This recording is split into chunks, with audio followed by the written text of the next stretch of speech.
Hey everyone, welcome back to HD Reddit Reads, and today's topic is, what is something illegal you have done and got away without getting caught? Let's get into it. I used to have a total lead foot. One day, I was driving to my ex-wife's parents' house by myself. They lived in a small town right off the freeway. Now, on the freeway, I was driving about 80 miles an hour, which was standard for most drivers. When you pull off the freeway, it immediately drops to 25 miles per hour. So, I pull onto this main drag and start driving through town. I'm about a mile down when suddenly I notice a police car pull up behind me. I look down and see that I'm driving 45 miles per hour. A few things hit all at once. First, I couldn't afford a ticket. I was 20 miles over. I would have ended up with a $200 plus ticket just because I failed to decelerate. I was only 3 blocks from my in-laws, and the officer hadn't turned on his lights yet. For reasons only known to me, I immediately pull over, turn off the car, and start walking. The officer pulled up behind me, not knowing what to do, but still with no lights turned on.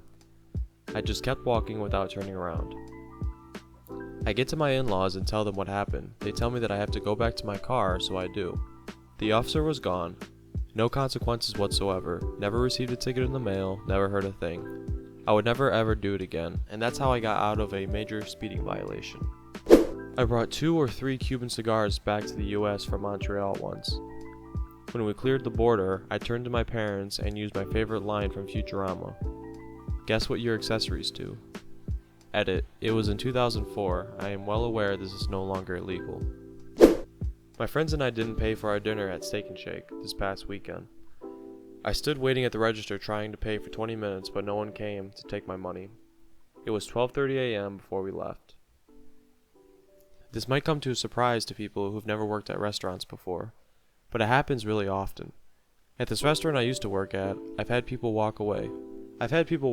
Only to come back the next day, apologize and pay, and give the same reasoning you did. Not sure how it works where you're from, but a lot of restaurants here in Amsterdam will charge the waiter or whoever was responsible for watching your table. I once kept a dead otter in the freezer after finding it on the side of the road. In the UK, this can get a hefty fine and some prison time without a license. Once I found out, I released the dead otter into the wild. It was a bit like Free Willy, but with less movement. Stole a Blue Angels flag from the hangar they were parked in. When I was in the Navy, the Blue Angels visited the airbase I was stationed at. They proceeded to kick all of our planes out of the hangar, and I had to fix our birds out in the rain. In a fit of contempt, on the last day they were there, I went into the mez and stole the flag hanging from the overhead beams. I still have the flag and wear it like a cape from time to time. Assisted in semi-stealing a car. Almost 2 decades ago, my cousin calls my dad and says his car broke down. As my dad has friends with heavy equipment, he figured my dad could get a trailer to tow it on. So my dad and uncle and I go pick up a flatbed tow truck from a friend of his, then drive 2 hours to pick the car up. We find it near where it should be on the side of the highway, so we load it up and go to the rest stop to secure it on the truck better. As my dad and my uncle are attaching straps, I'm looking at the car and notice something is odd. My cousin's car, late 80s Audi, had broken speakers for whatever reason. They all stopped working, so instead of replacing them with normal speakers, he used house tower speakers, big ones, at the back seat and the passenger seat. I'm noticing there aren't any tower speakers in the car. I pointed this out and they stop and start looking at the car. Then check the plate number, they don't match. Cousin had a vanity plate. My dad immediately hooks the call, raises the bed, and lets it roll off into a space at the rest area. We hop into the truck and drive off to find the car. We find it less than a mile away. Audi reliability jokes aside, what are the odds of 2 identical Audis, same year, color, and even rims and tires being broken down that close to each other? When I was a teenager, my Labrador got out of the yard, and I finally found him at the pond with a bullet in his shoulder. I had to put him down. I inadvertently found out who did it. I spray painted his Corvette. After he got it repainted, I did it again. This was a small town in the late 70s. I didn't tell the cops when he was shot, but we didn't know by who. They said they couldn't do anything. As far as I remember, even when I found out who did it, they said they couldn't help me. I found out who did it because my sister went to a party and a guy there was talking about a dog he shot. He lived on the same block where animal control picked up my injured dog. Of course I took my dog to the vet, but as a poor 16-year-old, I did not have the funds needed for surgery. If I recall correctly, it was $400, which would have been a small fortune for me. I had the vet put him down. He was a sweet lab. I bawled my eyes out for weeks. One of our local cops was a family friend. He had put two and two together, and after the second paint job, he stopped by at my work and mentioned what had happened to the guy's car, and looked at me and said he hoped it wouldn't happen again. I took the hint and left him alone after that. This all happened over 40 years ago, but to the best of my recollection, that is what happened. I found out that this specific guy stole my phone from checking previous texts on my account and calling numbers they were in contact with.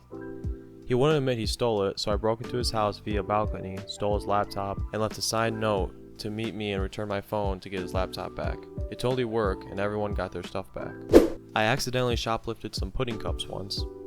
I was at a Target and I was buying a couple of large bags of dog food, which were in the basket part of the cart, and several smaller items that were in the top part of the cart.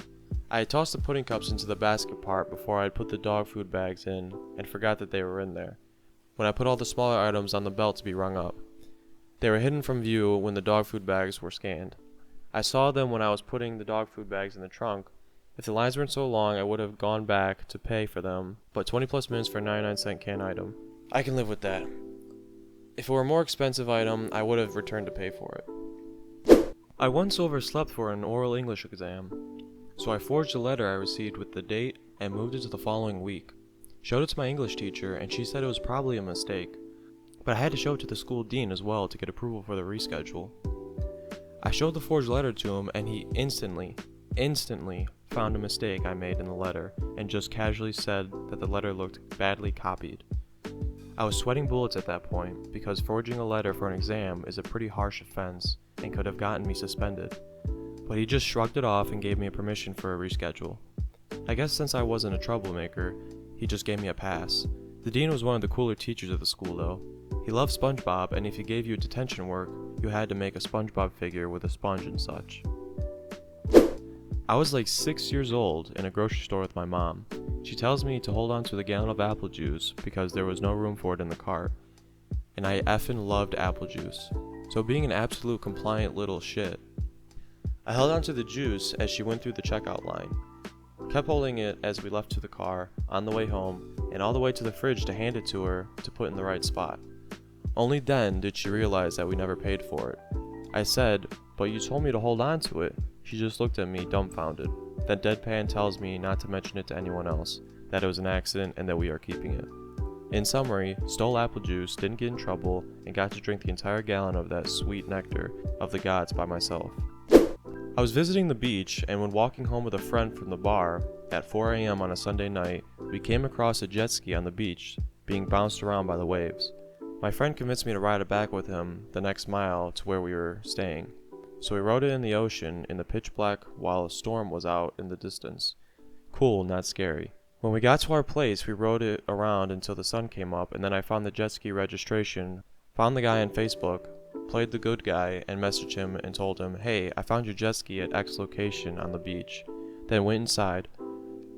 It was a pretty thrilling experience. I don't know how illegal it was, considering it was a jet ski just left in the ocean, and I returned it, but it was still pretty fun.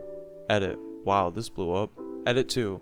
So I left out the part where I tried to start the jet ski, but it didn't start. It was pretty stressful because the waves were pretty big and I wasn't wearing swimming clothing. So when it didn't start, we walked a mile to the gas station and filled a Gatorade bottle with gas. Got an Uber back to the jet ski, filled the jet ski with gas, and it still didn't start. I then realized the cutoff switch was set to off instead of on. And I should have checked this because I have my own jet ski, but I forgot to check it. Thanks, alcohol. So we wasted way too much time getting gas. When I went backpacking through Europe, I bought an airsoft pistol in Italy, a replica Beretta 92 FS, nickel plated. It looked real. It was heavy. I could have pointed at you and you would think it was real. Because I'm an effing idiot, I decided to bring it home to Canada with me. I packed it in my checked baggage and didn't think anything of it, until I arrived back in Toronto and was asked to put my bag in the x-ray machine at customs. At this point I realized, holy F, I'm bringing a gun into the country. Replica handguns are completely illegal, I would have been in a lot of trouble. And I started to panic. Lucky me, I remembered exactly how I packed the pistol, so when I laid the bag on the conveyor belt, I laid it down so the x-ray wouldn't see the profile of the pistol. When the bag went through the machine, you could clearly see the gun, but it was at an angle facing away, so rather than a pistol shape, it was just a metal rectangle. The inspection agent guy, whatever, stopped the belt, pointed directly at the chunk of metal and said, "What's that?" I looked him dead in the eye and said, "It's a toy."